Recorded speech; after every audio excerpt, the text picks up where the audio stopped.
Hola a todos, mi nombre es Laura Vanessa Arias, soy estudiante de Psicología séptimo semestre y hoy les hablaré sobre la evaluación psicológica. La evaluación psicológica se define como el proceso en el cual se recoge de manera sistemática información acerca de una persona en relación con su medio ambiente de forma que pueda tomarse decisiones basadas en esta información, que van en el mejor interés del individuo. Entonces, bueno, esto tiene 6 pasos, la evaluación tiene 6 pasos, los cuales voy a hablar brevemente. El primero es decidir qué se va a evaluar. Primero, el psicólogo formula una pregunta o un conjunto inicial de preguntas en los cuales pues, se hacen unas preguntas de canalización. El psicólogo formula la comprensión del problema y el psicólogo debe evaluar al cliente y sus problemas a niveles diferentes, incluyendo aspectos de la persona y del ambiente en el que funciona. Segundo, bueno, el psicólogo genera un conjunto de objetivos para reunir la información, esto es lo que espera lograr durante el proceso de evaluación. Los objetivos de la evaluación se hacen en base a una teoría psicológica en específico. Esas teorías guían al psicólogo para reunir ciertos tipos de información e influyen en las decisiones y juicios que se realizan con base a esa información. Los objetivos pueden incluir clasificaciones de diagnóstico, determinación de la gravedad de un problema, detección de riesgos de futuros problemas, evaluación de los efectos del tratamiento y predicciones acerca de la probabilidad de ciertos tipos de conducta futura. Tercer proceso. Tercero, en el proceso de información implica la identificación de estándares que servirán para interpretar la información reunida. Pueden compararse los estándares que involucran a otra gente, como lo son estándares normativos, o con la misma persona en otros puntos de tiempo, como lo son los estándares autorreferidos. Cuarto, recabar los datos de la evaluación. El psicólogo debe obtener datos relevantes y este paso incluye obtener información acerca de la persona y el ambiente, así como escribir y registrar con cuidado lo que se observa.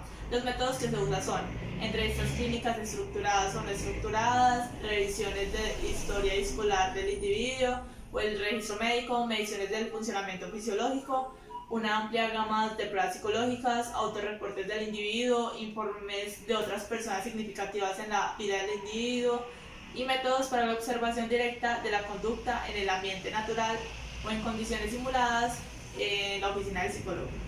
El quinto es la toma de decisiones y la emisión de juicios. Esto involucra la toma de decisiones y la emisión de juicios a partir de los datos recogidos.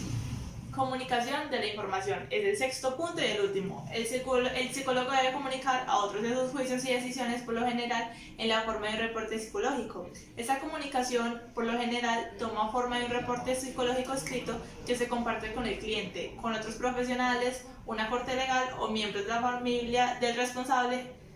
Se tiene la necesidad de ser preciso, de explicar en qué fundamenta sus juicios y de comunicarse sin tecnicismos. Entonces, listo, muchas gracias. Ese fue el punto de evaluación. Gracias. El primer paso en el proceso de evaluación generalmente inicia con la entrevista, ya que este representa el primer contacto con el cliente. El psicólogo tiene la opción de elegir entre un modelo de entrevista estructurado y un modelo de entrevista no estructurado. En el estructurado debe seguir una serie de lineamientos rigurosamente durante el proceso de evaluación, mientras que en el no estructurado permite ser más flexible y basarse en su estilo personal y en las diferencias individuales de cada persona. Si comparamos ambos modelos, cabe resaltar que el modelo estructurado limita la relación interpersonal entre el paciente y el entrevistador, mientras que el modelo no estructurado permite la realización del rapport. Además, en la información obtenida durante la entrevista estructurada hay mayor confiabilidad y validez.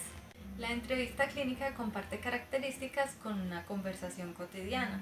Sin embargo, se diferencia en el hecho de que una entrevista va dirigida a una meta y es unidireccional, ya que el principal interés es únicamente en el cliente. Por tanto, el entrevistador debe tener una buena escucha. Entre las metas principales de la entrevista clínica está Obtener información sobre los clientes.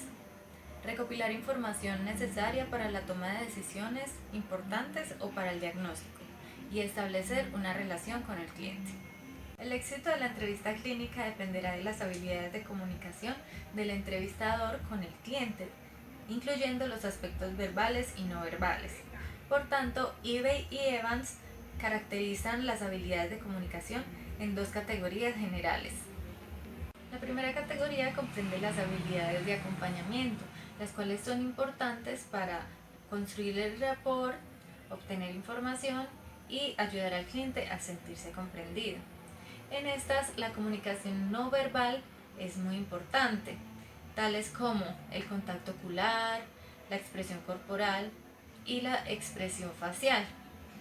Sin embargo, las expresiones verbales son más influyentes para hacer que el cliente se sienta comprendido y que le estamos prestando atención. Entre estas encontramos las preguntas cerradas, las preguntas abiertas, la motivación mínima, la expresión sobre los sentimientos, el parafraseo y, por último, el resumen. La segunda categoría de las habilidades de comunicación son las habilidades para influir. Estas se utilizan para moldear y direccionar las respuestas del cliente. Son de tipo verbal y comprenden las afirmaciones directivas, las expresiones de contenido, los resúmenes para influir, la relación de sentimientos e información del terapeuta y la interpretación. La implementación de cada una de estas habilidades comunicativas le dan cierto grado de estructuración a la entrevista clínica. Por tanto, esto permite que el entrevistador anticipe y comprenda su impacto en el cliente.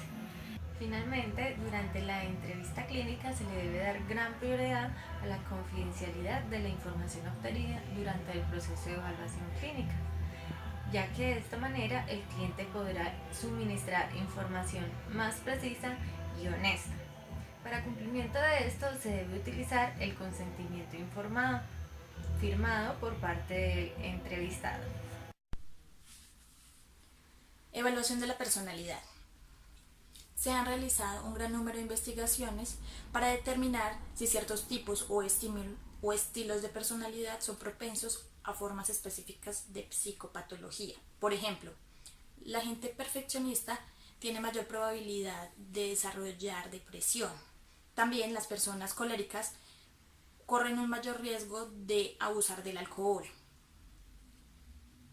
La evaluación de la personalidad como esfuerzo científico busca determinar aquellas características que constituyen diferencias individuales importantes en la personalidad, desarrollar medidas exactas de dichos atributos y explorar por completo los significados trascendentales de esas características identificadas y medidas. Las emociones, intenciones, actitudes y creencias de los individuos también pueden reflejar diferentes maneras de conceptuar la personalidad. Se han desarrollado pruebas de personalidad que se utilizan como indicadores generales de las formas en que la gente piensa, siente y se comporta en sus interacciones cotidianas con el entorno. La función más importante de esas pruebas es ser capaz de predecir lo que la gente hace en realidad en su vida cotidiana. Las pruebas psicológicas implican el uso de instrucciones estandarizadas y representación de estímulos en las que se requiere que los individuos respondan de una manera preestablecida. Medición de la inteligencia y pruebas neuropsicológicas. La inteligencia es un constructo hipotético, es un concepto que solo existe en la forma en que las personas lo definen. No puede tocarse ni observarse, solo puede verse en las consecuencias de la conducta y en el desempeño de los individuos en su vida cotidiana. Por medio de las pruebas de inteligencia se busca dar una respuesta a que no es un concepto total de inteligencia.